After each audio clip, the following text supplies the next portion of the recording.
The pups are a little frustrated that Sunny's laying on her back. This little girl's a little smaller though.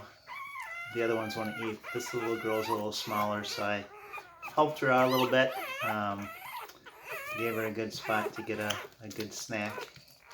This here one's a little bit more determined than the others, I think.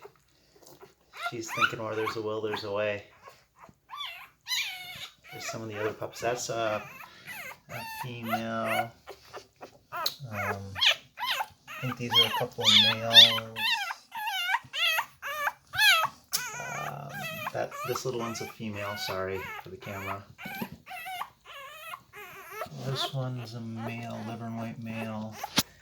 And then I think that's a black and white.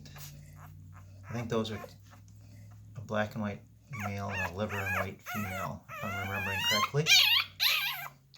But this is mostly why I grabbed my camera, just to get you a little shot of that.